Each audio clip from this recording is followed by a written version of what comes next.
Hey guys, what's going on? It's me, Mike, and today I'm going to be showing you how to use the program called Fraps.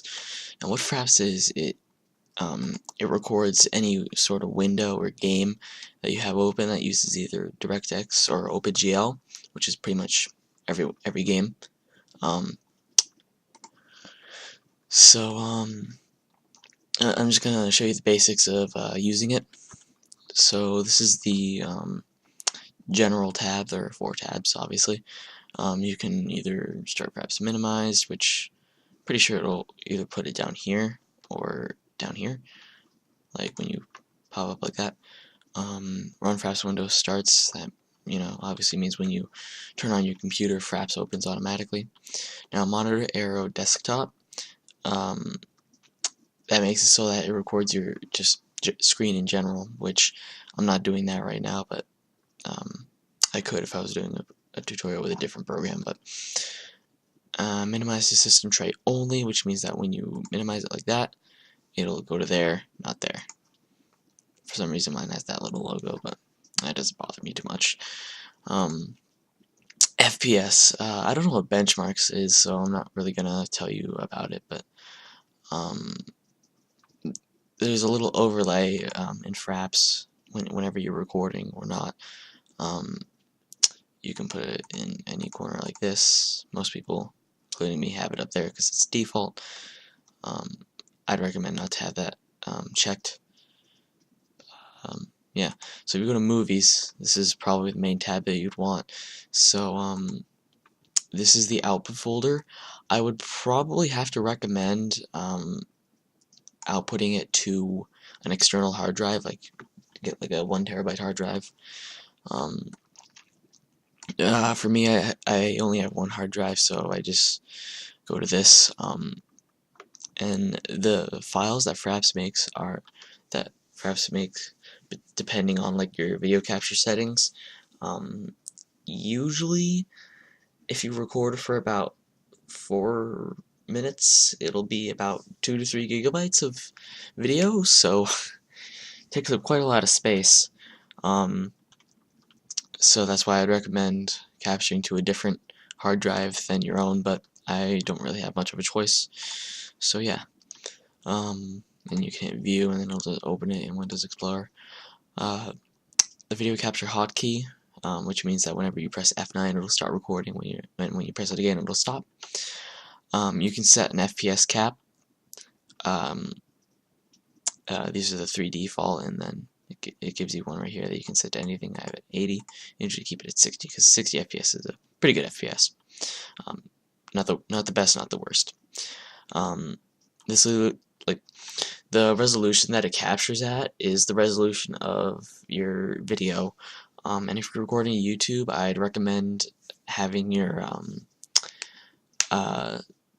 game window resolution at least 1280 by 720. I capture usually at 1360 by 768, which is just a tiny bit bigger than 720p, so it works out pretty well.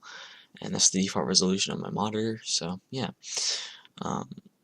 Half size will take that resolution, cut it in half, sound capture settings. Record Windows 7 sounds. When you have that checked, it records everything that comes out of your speakers, not just the game. So if you have like a podcast going in the background while you're playing a game, or like Call of Duty or something, and you want to record the sound, and if you hit that, that'll also record the podcast. So yeah, just keep that in mind. Record external input. That's just your microphone. Right now, the microphone that I've been using is my webcam. The Logitech C270 webcam, and then if you have this checked, it'll only capture the audio when pushing a certain button. How to mouse cursor in video, I've checked that. I have no idea why I did, but I'm going to uncheck that now because I don't remember why I actually had it checked in the first place. Log frame rate while recording, I usually have that checked at 60 so that it stays at 60.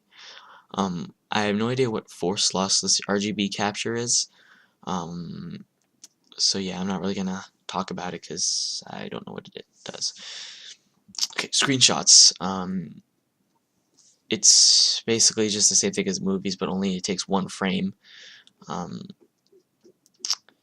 there's the output folder. Obviously, there's the button. Image format, I'd recommend JPEG. JPEG's a pretty good one. Otherwise, I'd recommend either, well, any of them work. But JPEG is the one that's compatible with most software. In fact, almost all software. Screen capture settings. This is just like the settings for the screenshot, obviously. Include frame rate overlay and screenshots. I don't have that checked. Repeat screen capture every 10 seconds. I don't have to check that. I don't take screenshots with Fraps. When I do, I usually just like. Actually, no, I usually don't take screenshots of games.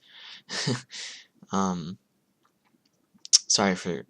Or you didn't hear that actually. I was gonna say sorry for like everyone coming online on Steam and you hearing that, but I said it to only record my voice, so you probably didn't hear it. Run out of time here. But yeah, this repeats screen capture every 10 seconds until it has to again. You can set it to like 0.25 seconds probably, or I guess not. The lowest is 1 second. So if you want to capture it 1 frame per second, there you go. Yeah, this is the basics of Fraps. I guess I'll open up Minecraft right now. By the way, this down here is Rocket Dock, but for some reason it doesn't let me use it when I have Bandicam open, which is what I'm using to record it, which is why you see the watermark up there. Okay, so log in, and as you can see, there's a little 1 up there that shows your FPS. I'm just gonna make it a bit bigger. I have this mod that lets me make it 1280 by 720, which is what I put it at when I record. And also, if you're wondering, this is just Mo Creatures. But yeah, so if I press F9, which I'm actually not going to do, but this will turn red, which indicates that it's recording. And you know, I'll just do a little example for you. Sorry about that. Apparently, I didn't know that F9 was also set to stop the recording of Bandicam.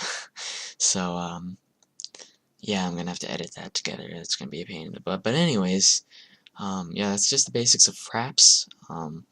Works with pretty much every game I've ever tried it with. You can do it with TF2, Minecraft, COD on the PC, anything basically.